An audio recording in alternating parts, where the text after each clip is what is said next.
Hello, my name is Mark Youngblood.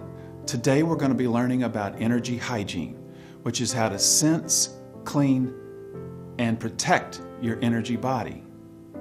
Some of you may be new to working with subtle energy, and I want you to know that if I can do it, you can do it.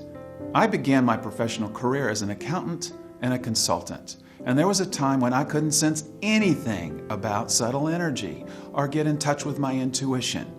And over the years, I was able to develop a high level of mastery in that and develop the tools that you'll be learning in this program. So if I can do this, you can do it. Today, we're going to be learning about energy empathy, how to sense energy, how to clean your energy, and how to protect your energy from negative energy in the environment.